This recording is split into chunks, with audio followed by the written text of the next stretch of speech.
Good morning student. आज हम लोग क्लास 10 के सर्कल से रिलेटेड कुछ यहाँ पर प्रश्नों को सोल्व करने वाले हैं, जो कि आपके एग्जाम में आने वाला एग्जाम जो बोर्ड का एग्जाम है उसमें मैथ के पेपर में कुछ इस तरीके से भी हो सकता है कि इस तरीके का पैटर्न का भी क्वेश्चन आपके सामने आ जाए।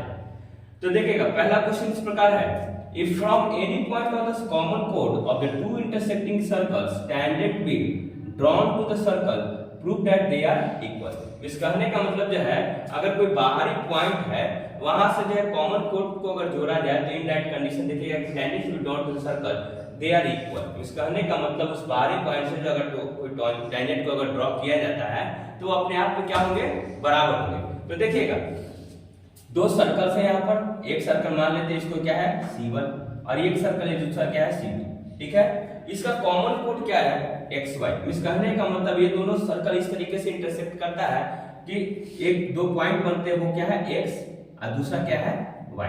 दूसरा क्या है Y। तो X और Y पर दोनों सर्कल्स क्या कर रहे हैं, एक दूसरे को इंटरसेक्ट कर रहे हैं। तो बोला जा रहा है कि XY के द्वारा जो एक पॉइंट का निर्माण हो रहा है, उस पॉइंट से जो है दोनों सर्कल पर अगर मान लेते हैं टेंजेंट अगर ड्रॉ होता है तो इन दैट कंडीशन वो दोनों अपने आप में क्या होंगे, बराबर। तो देखिएगा, तो let the two circles intersect at x and y। Means दोनों सर्कल्स हैं C1 और C2, दोनों इंटरसेक्ट करते हैं एक दूसरे को कहां पर, x और y पर। तो xy द कॉमन कोड आपको दिख रहा है कि दोनों अगर सर्कल को अगर देखा जाए तो C1 में भी और C2 में भी xy क्या है, कोड का रूप काम कर रहा है। तो now let a be the point. अगर कोई मान लेते हैं कि xy को एक्सटेंड करते हैं बाहर की ओर, तो कहीं पर एक पॉइंट क्या है a, क्या है a, और उस पॉइंट a से सर्कल C1 पर m पॉइंट पर टच करते हुए कोई टेंजेंट ड्रॉ हो रहा है। उसी तरह C2 पर जो है n को टच करते हुए जो है एक टेंजेंट ड्रॉ हो रहा है। इस कहने का मतलब m और n क्या है, एक दूसरे के टेंजेंट है। ठीक है, तो बोला जा रहा है कि m बराबर क्या कीजिए, प्रूफ, n को प्रूफ कीजिए।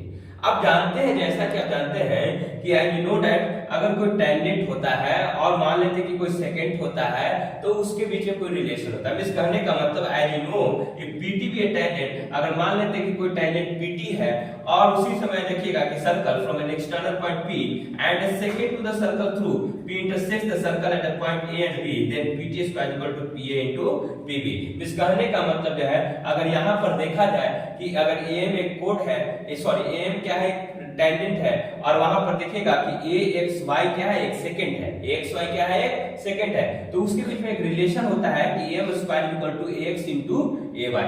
तो उसी रिलेशन का हम लोग उपयोग यहाँ पर करने वाले हैं। तो देखिएगा, तो AM अगर मान लेते हैं कि टेंजेंट है और वहीं पर AXY क्या है, एक सेकंड है। सेकंड मींस क्या होता है, सेकंड मींस एक हिस्सा, सेकंड मींस क्या होता है, एक हिस्सा।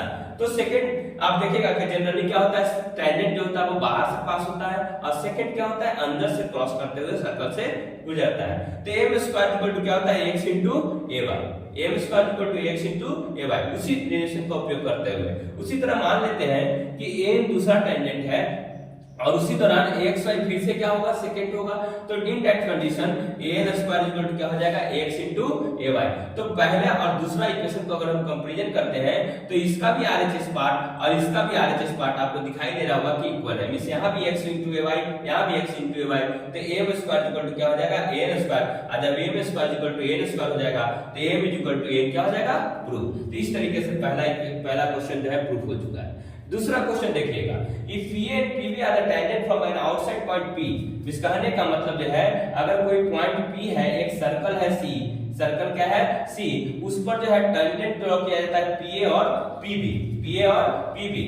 ठीक है, और साथ में बोल रहा है कि PA का वैल्यू क्या है, 10 सेंटीमीटर, और एंगल PPAPB ये पूरा का पूरा एंगल आपको दे दिया गया है 60 डिग्री। तो find the length of the chord AB। इस कहने का मतलब ये जो AB जो है डॉटेड लाइन का, ठीक है, इसका लेंथ आपको डिटरमाइन करना है। ठीक है, तो आप देखिए यहाँ क्या दिया गया है, गिवन में है AB बराबर 10 सेंटीमीटर, 8PB एंगल दिया हुआ है। और एक चीज आप जानते हैं कि सर्कल का जो सेंटर होता है उससे जो पॉइंट P जो डिटरमाइन होता है, जहां से जो है दो इक्वल टेंजेंट्स ड्रॉ किए जाते हैं, वो एक दूसरे को क्या करते हैं, एक दूसरे में बाइसेक्ट करते हैं। इस कहने का मतलब एंगल को क्या हो जाता है, बाइसेक्ट हो जाता है। तो as we know that a line drawn from the centre to a point from the where external tangent are drawn divides और bisect the angle made by the tangent at that point. ये क्या है, theorem के रूप में आपको पढ़ना है। तो यहाँ पर से क्या लिख सकते हैं, ये वाला एंगल हो चाहे फिर ये वाला एंगल हो, एक दूसरे के क्या होंगे, बराबर। इस कहने का मतलब एंगल APO और OPB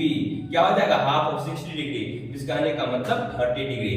अब देखिएगा, अब ए बी क्या है, कोड है, ए बी क्या है, एक कोड है, और ए बी कोड जो है वो क्या होगा, परपेंडिकुलर है।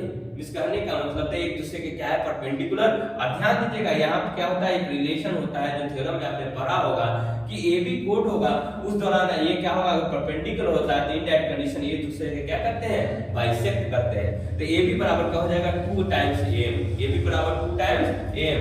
अब देखिएगा अगर ट्रायंगल ए एम बी में अगर चलते हैं, क्योंकि ये क्या है 90 डिग्री, ये क्या है 90 डिग्री, तो sin 30 आप जानते हैं कि यहाँ पर जो 30 डिग्री आपको निकला हुआ पहले से, ये 30 डिग्री आपने निकाला हुआ है। sin 30 डिग्री इक्वल टू क्या हो जाएगा, ट्रिग्नोमेट्रिक रेशियो का उपयोग करेंगे, ठीक है। तो sin 30 इक्वल टू p/h, ठीक है, p/h, कहने का मतलब am/ap। तो यहां से देखिएगा कि m का वैल्यू कितना हो जाएगा, 5 सेंटीमीटर, क्योंकि ap का वैल्यू आपको 10 सेंटीमीटर मालूम है, am आपका वैल्यू निकल जाएगा। तो m बराबर कितना हो गया, 5 सेंटीमीटर। अब देखिएगा उसी तरीके से जो है ap, अगर ap एएमपी में चलते हैं, इस कहने का मतलब एएमपी ट्रायंगल में देखिएगा तो ये 90 है, तो ये 30 है, तो ये कितना हो जाएगा, 60। क्या हो जाएगा, 60। तो एमएपी बराबर कितना हो जाएगा, एमएपी बराबर कितना हो जाएगा, 60। अब आपको मालूम है कि ये ट्रायंगल अगर पीएबी में अगर जाते हैं तो ये पूरा का पूरा 60 है और ये 60 है, अब देखिए कितना हो जाएगा, 60। इस कहने का मतलब अगर ट्रायंगल पीएबी में जाते हैं, एंगल पीएबी आपको मालूम है एंगल एपीबी दिया गया था, तो एंगल एबीपी मींस कहने का मतलब ये वाला एंगल आपका कितना हो जाएगा, 60 डिग्री, ठीक है। अब देखिएगा ये भी एंगल 60, ये भी एंगल 60 और ये भी एंगल 60, इसका मतलब क्या हो जाएगा, PAB is an equilateral triangle. और जब इक्विलैटरल ट्रायंगल होता है तो सभी साइड्स क्या होते हैं, बराबर, और एक साइड जिसका AB दिया गया है, तो जब AB बराबर AP बराबर AB बराबर क्या हो जाएगा, BP। पहले से तो ऐसे ही मान लो आपको कि किसी भी एक्सटर्नल पॉइंट से जो है टेंजेंट को अगर ड्रॉ किया जाता है तो दोनों अपने आप में क्या होते हैं, टेंजेंट बराबर, उसको प्रूफ वहां पर कर दिया गया है, इस AM बराबर AM। तो उसी तरह जो है PA बराबर तो PB ऑलरेडी था, मगर हमें AB निकालना था, तो AB भी क्या हो गया है, इक्विलैटरल ट्रायंगल होने के कारण जो है AB क्या हो चुका है, AB भी AP के बराबर हो चुका है। तो इस तरीके से देखिएगा बहुत ही अच्छा कॉम्बिनेशन है क्वेश्चन का, ठीक है। तो हो सकता है किसी पैटर्न का क्वेश्चन आपको देखने को मिल जाए, तो आप जो है इस चैप्टर से जो है टेंजेंट के रिलेटेड जो भी क्वेश्चन है खास करके एनसीईआरटी से, ठीक है, उसको सोल्व आउट कर जाइए। अभी लास्ट समय आने वाला है, ठीक है, तो ध्यान दीजिए अपने तैयारी पर, और जो है हमारे चैनल के साथ जुड़े रहिए। कुछ अगर दिक्कत होता है आपको, मान लीजिए कोई प्रॉब्लम हो रहा है मैथमेटिक्स में, तो इन दैट कंडीशन आप अपने जो है क्वेश्चन को वहां पर जो है कमेंट के रूप में डाल सकते हैं, हम जल्दी से जल्दी उसको सोल्व करने की कोशिश करेंगे। तो आप लोगों का धन्यवाद, thank you for watching this.